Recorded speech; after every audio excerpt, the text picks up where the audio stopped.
Imagine you're the world's strongest hero, who quite literally defeated pretty much all of the demon army all by himself. That's right, you're so strong it's theoretically impossible to defeat you, even with an army numbering in the hundreds of thousands. When the demon queen Echidna attacked the human world together with her elite four and a stupid number of demon soldiers, a few elites as well as a certain knight were chosen to stop the demon army right in their tracks. However, even though other elites were strong, the knight was just that much stronger than them. He massacred demons left and right. He was a literal menace. At one point, he decides to leave the other members of his party behind because they're factually inferior to him. And then he goes to destroy the entire demon army, including their four elites and the demon queen, all by himself. We're talking about Leo Demonheart. But the problem with Leo is that he was too powerful. In the end, despite the fact that he literally saved the human world, the humans had other ideas. They simply banished him from the kingdom for being so strong. That's right, folks, the greatest hero in the world gets fired. Leo now no longer has a home. He travels through the lands until one day when he overhears how the demons are putting a lot of effort into rebuilding their army. And so, Leo decides to get a job in the demon army. And just like that, this story begins. Cloaked from head to toe, he enters the main castle of the demon kingdom. It was ironic. Everywhere he sees, there are demons working strenuously to repair the damage that he himself had done to their army. And now, the very perpetrator is here, looking for a job. He enters the presence of Echidna and her four elite generals, and then finally takes off the cloak to reveal himself. As you may expect, Echidna and her generals are taken aback, though fortunately, he's not here to destroy them again. The man in question simply states that he wants a job in the demon army. He further goes on to show his resume, and explains his past achievements, such as the total destruction of the demon army, as well as the fact that he personally defeated Echidna in a one-on-one. And while he says that he has zero self-awareness of how some of what he said might be inappropriate. Anyways, Echidna was no pushover. She shows him the door and ruthlessly tells him to piss off. However, Leo already knows that if at first you don't succeed, try and try again. He continues to show statistical studies and research papers while explaining the fundamental fact that if he were to join them, they can easily repair the entire kingdom no problem. But his over-the-top, arrogant attitude keeps getting on her nerves, and so she lets her middle finger do all the talking. It was obvious that whatever the man tried to say, he couldn't win over the demon queen, at least for now. When the interview with her fails, he decides to sneak up on the four generals when Echidna is not with them, and literally begs them for some of their time. Alright guys, let's take a moment to go over the four generals. We have a diligent and beautiful succubus named Stena. She specializes in sorcery, an introverted assassin named Melnes, a dragon general named Edward, and lastly, there's a cute wolf girl named Lily. Leo defeated all of them in the past, so of course they're familiar with the extent of his ability. Though surprisingly, instead of hate or scorn, they commend Leo for his unparalleled talents. Both Edward and Melnes respect him for his warrior abilities. Stena was defeated in a magic duel, and so she admires his magical prowess. But the wolf girl, Lily, takes respect further up a notch and considers herself Leo's future wife. Well, this is because of the primal instinct of her species. Since she was knocked out by Leo, she now sees him as her mating partner. The meeting with the four generals drags on as Leo once again boasts about his accomplishments, but as he explains how he defeated each of them, Leo also commends their abilities and states that if things were to go wrong, he could have been defeated. Stena then asks Leo to cut to the chase and explain why he's here anyway. This is where Leo explains what happened when he returned to the kingdom after defeating Echidna. He was expecting cheers, gratitude, a warm welcome, but all he got were terrified stares, full of fear and scorn. Shortly after, a rumor started circulating that Leo is planning on becoming the next Demon King. Riots and parades broke out among the people as they demanded the king to banish Leo from the kingdom. Some even tried to assassinate him, but I bet you know how that went. Lastly, the king himself summons Leo. First, he appreciates Leo for protecting both the kingdom and the Philosopher's Stone, but then explains what the people want. Therefore, he has no choice but to exile him. This is where Leo goes through the 5 stages of grief. He wanders through the lands without any aim or purpose before deciding to go join the demon army. He simply thought that the demon army might be the only place where others can understand him, and so he spent all night preparing his resume and gathering studies so that he can make a satisfying case and land a job in the army. But you all know the rest. The generals all listened to his story and decided to give him a chance. They'll hire him without Echidna's knowledge so that he can produce some satisfying results before they all convince Echidna to hire him for good. He'll have to conceal his powers and also take on an alternate identity while he helps in rebuilding the army, and from the looks of it, things are pretty bad. So so bad that the important task of handling the logistics was assigned to Lily, who's basically a kid. Anyway, Leo begins helping out the demon army by adopting the identity of a random masked dark knight named Onyx. First, he solves the problem of replenishing the mana reactor. Apparently, Stania always had to deal with this task all by herself, since only her wavelength is compatible with the reactor. She's currently exhausted from using so much energy all day, every day. Fortunately, Leo takes care of the matter right away. Not only does he replenish it, he also makes it so magic wavelength is no longer a concern when it comes to the mana reactor. That's right, anyone with mana can now take care of the task. And once the matter is solved, Leo demands the kiss Stania promised if he's able to take care of the problem, but embarrasses her so much that she turns completely red. So, as it always is in the anime, she hits him instead of rewarding him with that sweet kiss. His next assignment is to do something about the shortage of food and other equipment throughout the lands. Unfortunately, the one behind logistics is Lily, and that's the problem. She's been telling everyone to just have fun instead of doing the work. And so Leo heads out to the territory of the dragon folk to help resolve things, since they are the ones who provide the army with food and other stuff. When he reaches the land, he's flabbergasted. It's a complete and utter mess. So much so that even a single shipment takes more than a week. He tells Lily about it to see if she has a good enough excuse, but as it turns out, Lily can't help it. She's just too immature for this. She does want to do better though. This is where Leo comes up with an ingenious plan to orchestrate a character development arc for Lily. He pretends that he got poisoned by a snake bite and instructs Lily to go and get some antidote herbs. Though, of course, it isn't as simple, since Leo had already planned on creating a few obstacles in her path, which she can't overcome unless she thinks astutely, and also works with other demons. Though it looks like Leo severely underestimated her. Lily embarks on the quest right away and starts overcoming the obstacles using a monstrous wolf transformation. Leo then disguises himself as an old man and shows up to give her a few logistical hints. But even that doesn't work as planned, since Lily ends up discovering the herbs all by herself in the end. However, he later notices that Lily benefits from the experience, even though it didn't work out as planned. He realizes that as long as Lily is properly told what to do, she can make things work. That's right, all this time he was underestimating Lily. From there on out, things start working smoothly, and even Echidna is impressed by the sudden surge of improvement when it comes to the logistics.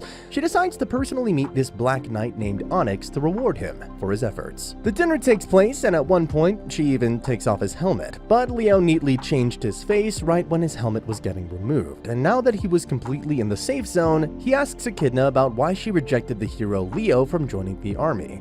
This question annoys her, but she gives a surprisingly thorough reason. As it turns out, the main reason Echidna invaded the human kingdom is because of the Philosopher's Stone, but Leo didn't even let her get close to it. This statement causes Leo to think about why she'd want the stone, especially since as far as he's concerned, the power of the stone is greatly exaggerated by the masses.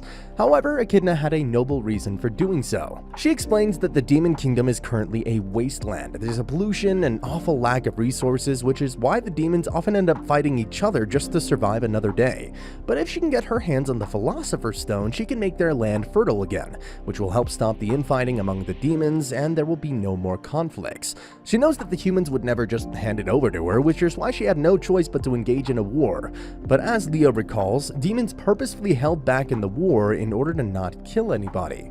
Echidna then goes on to state that even though she doesn't like Leo for standing in her way, she still understands that it was his job to protect the humans, and so she doesn't hold it against him. But that doesn't mean she can just let him join. When she's done talking, she asks Onyx about why he decided to join the army, since she knows that he's a human. Now, Leo was pretty much going to reveal the truth in the crux of the moment, but quite conveniently, Stania and Lily pop up right then and state that Melness has gone on a journey, while Edward is contemplating suicide. Things were going south, so they split the tasks. Echidna and the others attempt to deal with what's going on with Edward, while Leo immediately sets out to see what Melness is up to. It doesn't take him long to find him, but when Leo asks him what happened, Melness's reasons for leaving are surprisingly crude, but understandable. In 3 days, he was going to start interviewing demons for positions in the army, but his social anxiety made him freak out, which is why he simply left. Though after sharing his reasons, he asks Leo to sell him a course on communication skills. Leo takes up the challenge and they return to the castle. Echidna's told about the situation, and as you can expect from a beautiful and mature leader, she also understands Melness' situation perfectly. Edward, on the other hand, was an even more difficult case. He'd been trying to kill himself, but his dragon skin made it impossible for a blade to break through, which gives him even more depression. Thankfully, his daughter, named Julieta, is looking after him to make sure he doesn't try anything more insane. Leo, on the other hand, makes Melness dress as a waitress to serve soldiers in the Good Hall. Melness is left with no choice but to communicate with the soldiers since there was no other way to go about it. Surprisingly, Leo reveals he was once a complete sociopath, but as time went by, he learned. Anyways, when Melness is dealing with a group of horny werewolves, they start touching his posterior. This gets on his nerves, and so he instantly gives them a lesson on discipline and respect using force. All of these experiences improved his communication skills a lot. Later, Melness and Leo engage in a conversation where he asks Leo about the real reason why he joined the demon army, since he could tell that Leo's not being honest. This is where Melness reveals a bit more about himself. He's actually a half-human, half-demon, who was trafficked through his childhood. This led him to developing an insane hatred for the human race. When Echidna started recruiting for the army, he decided to join so that he could ruthlessly destroy as many humans as he could. But when he learns that Echidna wasn't really killing humans, he was pretty disappointed. He wondered if he should just assassinate her and take over the army, but he was defeated by Leo before acting upon his plan. Not to mention, Leo changed him by telling him to experience the world for fun and not as an assassin. Leo hears all of this story and then decides to drop some lore bombs as well. What nobody realizes is that he's actually thousands of years old. He came into existence in modern-day Tokyo back when magic still used to be a myth, until one day when a portal breach resulted in an invasion from the demons. It was a catastrophic tragedy of the highest scale. During those tough times, the scientists all worked together to genetically engineer 12 bioweapons, which came to be known as Demon Hearts, and Leo just so happens to be one of them, although the only one who has survived for thousands of years is himself, which is why he's been protecting humans for thousands of years. Even when civilization drifted back to the medieval ages, he just kept protecting them from everything. Then finally, Leo reveals that when the humans banished him from their lands, it made him happy. All this time he was so bored and tired of fighting. His immortal existence was a curse. He could never have fun since everything was so boring and easy for him. But the idea of joining the demon army, that excited him. He wondered if he could finally experience a change of pace. Melness was listening to Leo with great concentration, and he was responding without intervening.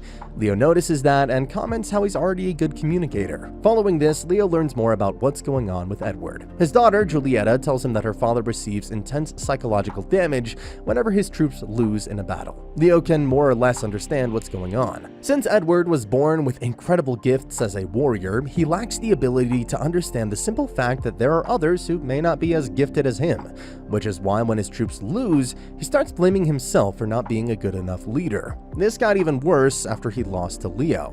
However, Leo reassures Julieta and Echidna that he'll help Edward recover. Meanwhile, Melness explains Leo's past to Stena and Lily, but it doesn't stop them from putting their trust in him.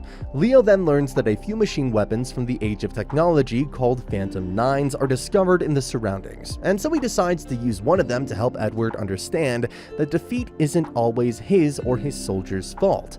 Just like that, Edward faces off against a Phantom 9. The complexity of the battle dynamics overwhelm Edward, but he almost defeats it thanks to Leo's instructions.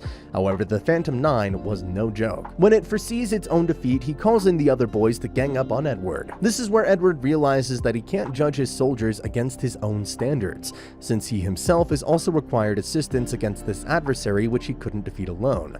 He then also apologizes to his troops. While Echidna expresses how destroying those robots was a lot of fun.